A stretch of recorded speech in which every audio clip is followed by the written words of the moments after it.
Ever wondered if some ancient civilizations didn't just vanish into history but are still out there, hidden in plain sight? Could places like the lost city of Z really have existed? Let's explore the top 10 ancient human civilizations that might still be alive today. El Dorado is often pictured as this legendary city of gold, but its origins are actually tied to a real tradition among the indigenous people of South America. The term originally referred to a king, El Rey Dorado, who was said to cover himself in gold dust and submerge himself in Lake Guatavita as part of a ritual. Over time, explorers and treasure hunters turned this story into an idea of an entire city filled with gold, which spurred on all these wild adventures and quests. In the 16th century, Spanish conquistadors searched for El Dorado across the Andes, exploring areas in present-day Colombia and Venezuela. Some actually claimed to have seen evidence of golden cities filled with riches, but the mythical golden city of El Dorado itself was never found. The idea has persisted in pop culture though. I must have seen that animated El Dorado movie like 12 times when I was little. Now, could this place really have existed though? Well, maybe not exactly how it was described, but there were incredibly impressive cities in the region at the time with architecture that would have been otherworldly to the Spanish. Agartha is said to be a hidden city or civilization deep within the earth. The idea became popular in the 19th century, especially with the writings of people like Jules Verne. Later, a number of occultists also began talking about it. And according to these stories, Agartha is home to advanced beings with superior technology and knowledge, living in harmony away from the chaos of the surface world. Many believe that Agartha is connected to a series of underground tunnels and cities, with one of the most famous entrances said to be in Tibet. It's said to be this vast, lush paradise filled with light and greenery. Agartha is, pun intended, at the center of the hollow earth theory, that the planet has these large spaces beneath it that are inhabited by ancient civilizations.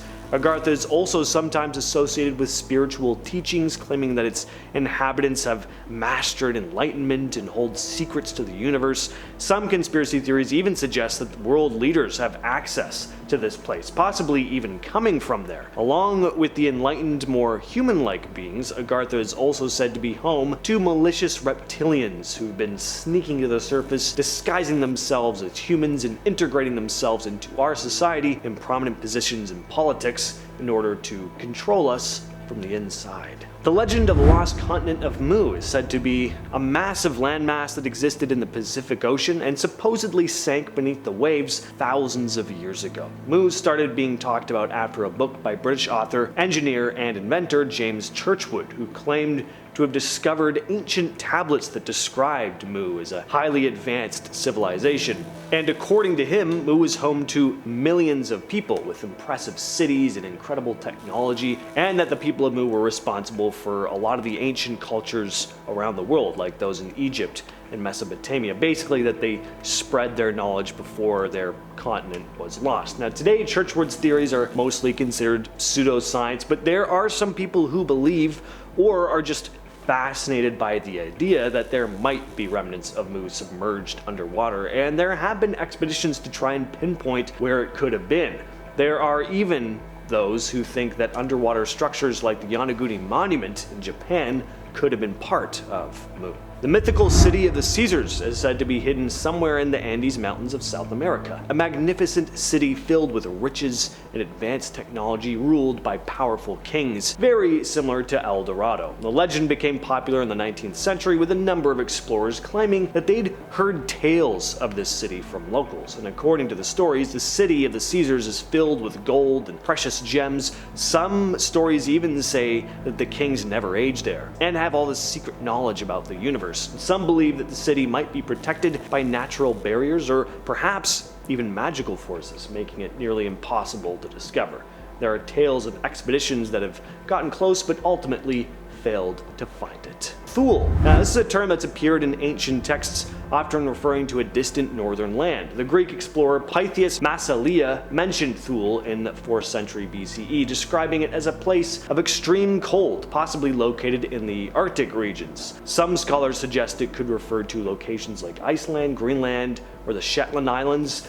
Much later in history, though, the concept of Thule was adopted by an occultist group called the Thule Society in Germany. This group was founded in 1918, shortly after World War I, and the society promoted this mythological version of Germanic history and culture, and a belief in an ancient race known as the Aryans. They were fascinated with Nordic mythology and the idea of a lost land that connected to their vision of racial purity. You can see where all this was going. Some of those prominent members of the Thule Society, like Heinrich Himmler, went on to hold prominent positions in the Third Reich. The Chachapoyas were often called the warriors of the clouds, which is incredibly cool. They were an ancient culture that lived once again in the Andes, specifically in the cloud forests of what is now northern Peru. They were around until the Inca Empire conquered them just before the Spanish arrived in the 16th century. The Chachapoyas were tough fighters and resisted Inca control, which made their incorporation into the empire a drawn-out,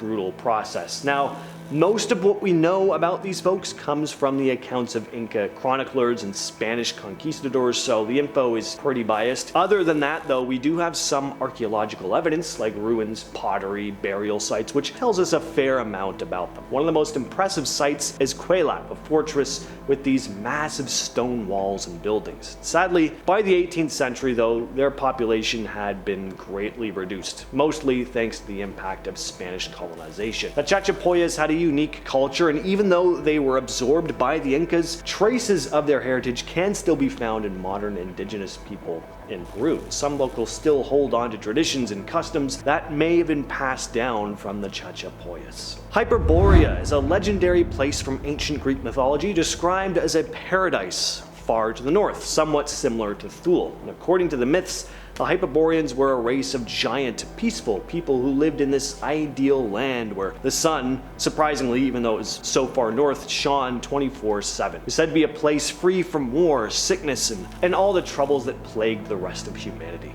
Stories about Hyperborea were mostly passed down through writings from ancient historians like Herodotus and Pindar, describing the land as this lush place filled with natural beauty and abundant resources. Some even claimed that Hyperboreans had advanced knowledge and skills in arts and crafts far beyond what was known in the rest of the world. The Greeks had various theories about where Hyperborea was located. Some placed it in northern Europe, like Britain or Scandinavia. Others suggested it could be further east, possibly even in Asia. Lemuria was a hypothetical continent proposed by zoologist Philip Schlater in 1864. He suggested that it sank beneath the Indian Ocean. The place was said to be a sunken land bridge and was originally used to explain why lemur fossils were found in Madagascar and India, but not in Africa or the Middle East. Then biologist Ernst Haeckel claimed Lemuria could have been the ancestral home of humans.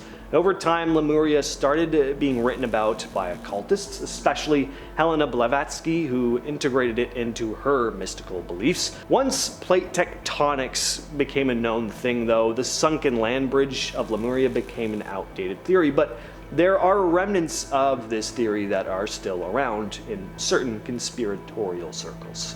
Percy Harrison Fawcett was a British explorer known for his expeditions in South America, particularly in the Amazon. He made 7 major trips between 1906 and 1924.